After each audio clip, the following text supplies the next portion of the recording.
Hi, welcome back. I'm Dwayne and I'm with Valley Rehab Physical Therapy. Thanks for watching. Today we're going to be talking about posture when we're working at a desk or on the computer.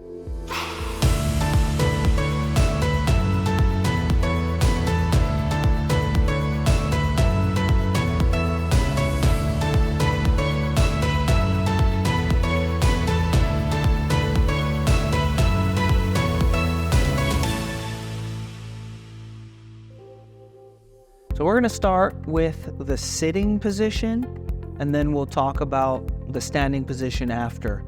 But I recommend that if you do work at a computer for long periods of time, or spending a lot of time playing games on the computer, I recommend to get an adjustable table so that you can adjust and stand and then sit periodically. I recommend changing positions between 20 or 30 minutes so that it's not a really short period of time and you're having to adjust everything really frequently, but at the same time we're not staying in one position for too long period of a time. So to start, I'm just going to go over the main topics that we normally look for in an ergonomic assessment. The first is, we're going to start from the top here, and the first is computer screen height. So I like to have it so that the computer screen, the top of the screen, is in between our eyes and the top of our forehead. So anywhere in between is really good, and that prevents us from having to look up, or it prevents us from having to look down and crouch over. Okay, so notice how the top of my screen is in between my eyes and the top of my forehead. Then the next thing we're looking at is hand height and distance away from. Okay, so we're gonna look at my hand height. My keyboard is so my elbows are just open from 90 degrees. So I don't want them too high like this because that will make my shoulders shrug up. So my hands can be nice and relaxed on the keyboard. Notice how my elbow is open more than 90 degrees. The other is my elbows are slightly in front of my body's midline from the side. So I'm not really lined up back like this, because then I have to stay really tight to be there. And I'm just slightly reaching out.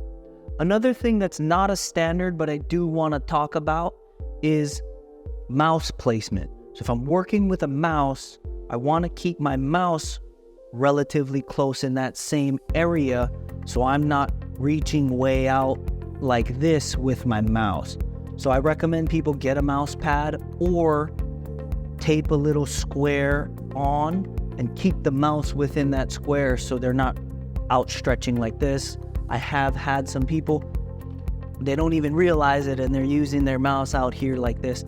The same goes for the phone. If the phone is really far on either side, then I'm gonna have to reach like this to pick up the phone, and that's just not ideal for posture and positioning.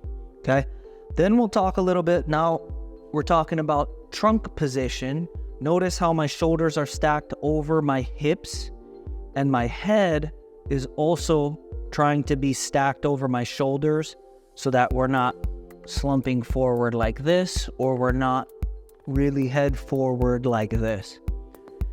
Then we're looking at the hips. We want our hips to be slightly open from 90 degrees so that we're not really elevated like this, because that's going to make my hip crease really tight. So then when I transition to standing, it's going to be even harder.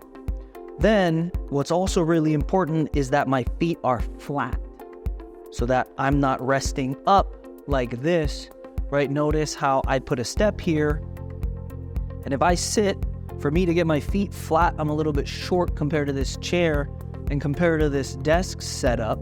So I have to get a stool to keep my feet flat, or I'm going to be resting like this, and that's going to tighten my heel cord.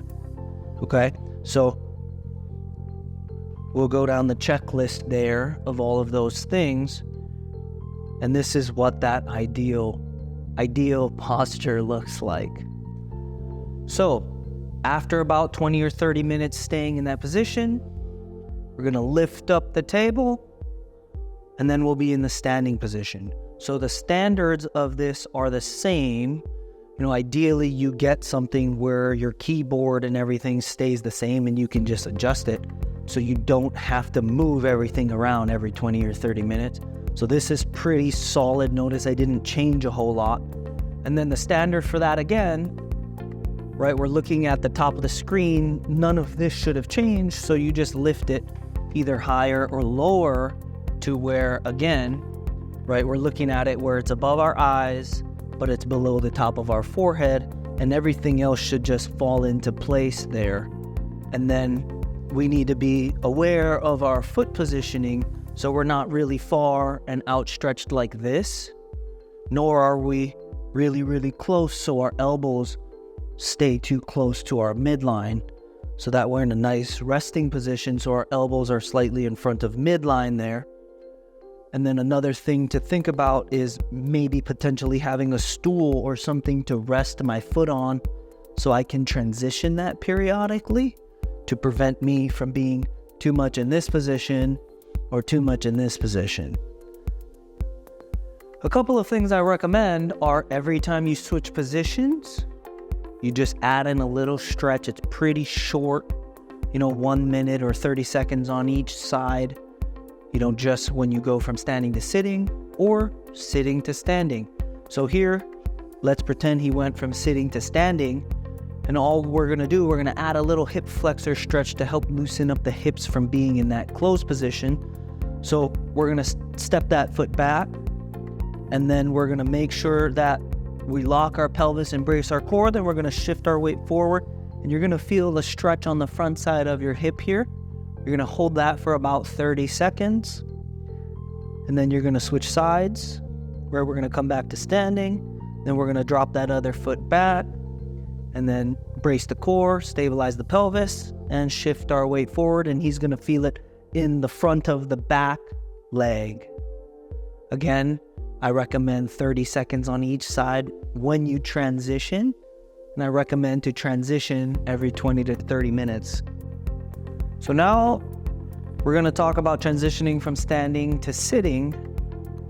The stretch we're gonna do is we're gonna put our hands behind our head, and then we're just gonna pull our elbows and try to bring them back as far as we can. You should feel a stretch through the pec here. What I recommend is to hold that for about 30 seconds and loosen that up there. Notice how his ribs aren't flaring and he's not overarching the back. That's one important thing to make sure you're getting the stretch there in the pec. Again, you can hold this for about 30 seconds, and I recommend you do it when you transition from standing or sitting, or at the end of your sitting period before you go to stand up. Again, that's going to be about every 20 to 30 minutes. Thanks for watching this video on desk and computer posture. I hope it helps you. Please subscribe, like, and share. Stay tuned for the next video.